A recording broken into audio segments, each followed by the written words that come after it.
सभी हनुमान भक्तों को मेरा राम राम। दोस्तों, आज आपके लिए फिर से एक सच्ची अनुभूति लेकर आई हूँ। और अगर आपकी भी कोई ऐसी सच्ची अनुभूति हो जो आप मेरे साथ शेयर करना चाहते हैं तो स्क्रीन पे दिए जा रहे ईमेल एड्रेस पे आप मुझे मेल कर सकते हैं। आज की अनुभूति हमें भेजी है खुशविंदर शर्मा जी ने, और आगे की सारी स्टोरी, आगे की सारी अनुभूति मैं आपको सुनाऊंगी उन्हीं के शब्दों में। लिखती हैं, बात 2017 की है। हमारा एक अलग से घर है जो उस समय हमने रेंट पर दे रखा था। उस घर में हस्बैंड, वाइफ और उनके 2 बच्चे रहते थे साथ में। और ये तब की बात बता रही हैं, 2017 की, जब इनकी मैरिज नहीं हुई थी। ये अपने मायके में रहा करती थी। इनको उस समय नहीं पता था कि जिस औरत को, जिस हस्बैंड वाइफ को इन्होंने घर दिया है वो कैरेक्टर की अच्छी नहीं है। और मेरा छोटा भाई उसके चंगुल में न जाने कैसे फंस गया। जो पहले बहुत अच्छा नेचर का था, अच्छे से काम करता था, वो पता नहीं उस औरत के चंगुल में फंस गया कि उस औरत ने उसे क्या खिला पिला दिया कि वही भाई हमसे लड़ाई झगड़ा करने लगा और गलत संगत में पड़ गया। मेरे भाई की वजह से घर में 24 घंटे बस लड़ाई झगड़े होती, टेंशन होती रहती। उसने काम करना बंद कर दिया। दीदी, उस समय मेरी शादी नहीं हुई थी। मेरी शादी 2019 में हुई थी और तब भी हमारे घर का माहौल अच्छा नहीं था। मेरा भाई हमसे अलग रहने लगा और धीरे धीरे उसने घर का कीमती सामान बेचना शुरू कर दिया और ड्रग्स भी लेने लगा। देखिए दोस्तों, जब कोई इस तरीके की ड्रग्स वगैरह की आदत में पड़ जाते हैं तो वो इस तरीके कुछ सोचते नहीं है कि क्या अच्छा है और क्या बुरा। और खुशविंदर जी जब मुझे मैसेज करती थी तो उसमें यही कमेंट में लिखा होता था कि बाबा मेरे भाई को ठीक कर दो, उसे सही रास्ते पे ले आओ। तो मुझे समझ में नहीं आता था कि ऐसा क्या इनके साथ हुआ है। लेकिन आज उनका ये जो अनुभूति आपके साथ शेयर कर रही हूँ, उसे पढ़कर लगा कि ये कितने कष्ट में रही होंगी जब मुझे कमेंट करती थी कि बाबा मेरे भाई को सुधार दो, मेरे भाई को ठीक कर दो। ये लिखती हैं कि मेरा भाई धीरे धीरे घर का सारा सामान बेचने लगा। एक दिन मेरी माँ ने मुझे और मेरे हस्बैंड को घर में बुलाया। मेरा भाई कहने लगा कि अब मैं गलत काम नहीं करूँगा, मुझे माफ़ कर दो और मेरी हेल्प करो ताकि मैं नया बिजनेस शुरू कर सकूँ। दीदी, मेरे पापा नहीं हैं और हमारे घर में आटा की एक मिल है बालाजी के नाम पर। उसका लाखों रुपए का बिल बकाया था जो मेरे और मेरे हस्बैंड के कहने पर मेरी माँ ने चुकाया, क्योंकि मैं चुकाया, जिससे मेरे बड़े भाई नाराज हो गए। मेरे बड़े भाई नहीं चाहते थे कि छोटे भाई के ऊपर विश्वास कोई करे, क्योंकि उसने ऐसे कार्य किए थे कि उसके ऊपर विश्वास करना अब असंभव सा हो गया था। लेकिन हमने जब अपनी माँ से कहा तो उन्होंने बिल चुकाया और उनकी हेल्प की, मेरे छोटे भाई की हेल्प की, ताकि वो अपना काम शुरू कर सके। परंतु मेरा भाई जो था वो सुधरने की बजाय और ज़्यादा बिगड़ गया, जिससे मेरे बड़े भाई मुझसे नाराज़ हो गए। उन्होंने उसी समय कहा था कि ऐसा मत करो, ये सुधरने वाला नहीं है।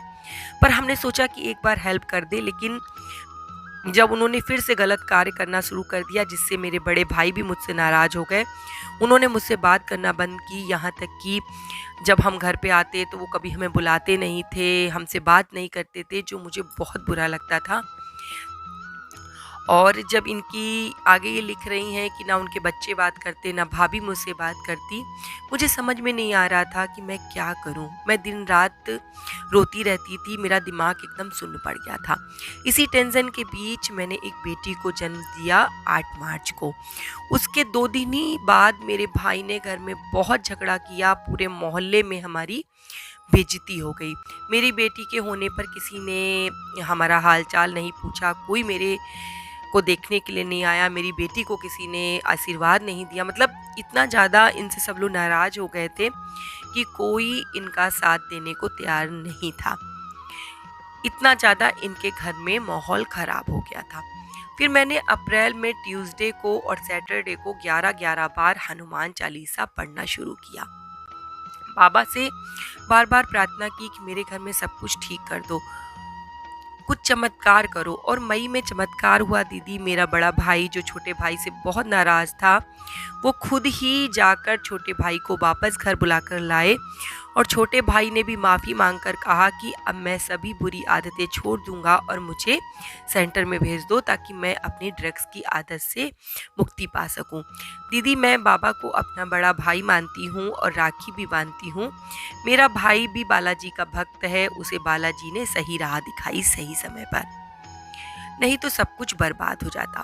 दीदी, वो 25 सितंबर को सेंटर से 1.5 साल रहकर वापस आया और वो अब पूरी तरीके से ठीक है, अच्छे कार्यों को करता है और उसने नशे की जो आदत थी उसकी, ड्रग्स वगैरह उसने लेना अब बंद कर दिया है। और अब मैं बाबा से यही प्रार्थना करती हूँ कि उसकी जल्दी से कहीं अच्छी जगह शादी करा दे। और लास्ट में यही कहूँगी कि अगर सच्चे दिल से बाबा को याद करें तो वो ज़रूर सुनते हैं, बस विश्वास बनाए रखना होता है। जय श्री राम जी की और जय बालाजी की। दोस्तों, आपने ये अनुभूति सुनी, आपको कैसी लगी? इसी तरीके के चमत्कार लोगों के साथ होते हैं, लेकिन आपको सब्र रखना पड़ेगा। कुछ लोग कहते हैं कि हमने इतने दिन तक पूजा की, हमने इतने दिन तक व्रत किया, लेकिन हमारा तो कोई काम नहीं बना। सुनने में अच्छा लगता है, लेकिन ऐसे चमत्कार जीवन में होते नहीं, लेकिन होते हैं। और इस तरीके के जब आप सुनते हैं अनुभूतियाँ, तब आपका विश्वास और ज़्यादा बढ़ता है।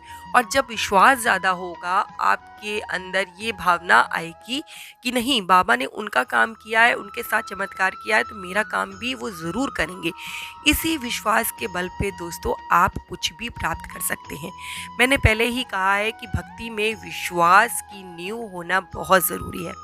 अगर आपके अंदर विश्वास नहीं है तो आपका वो काम नहीं होगा, और अगर आपके अंदर विश्वास है, आपने अपना सब कुछ बाबा के ऊपर सौंप दिया, तो आपका वो कार्य होगा, 100% होगा। और मैं इतने विश्वास के साथ क्यों कह रही हूँ? क्योंकि मुझे अपने बाबा के ऊपर विश्वास है और मैं बाबा से प्रार्थना करती हूँ कि बाबा मेरे, जो भी भक्त आपकी सच्चे दिल से प्रार्थना करे, जो भी आपको सच्चे दिल से पुकारे, आप उसकी मनोकामना पूरी कीजिएगा और उसके परिवार पे अपनी कृपा दृष्टि ऐसे ही बनाए रखिएगा। इसी के साथ जय श्री राम, जय बाबा की।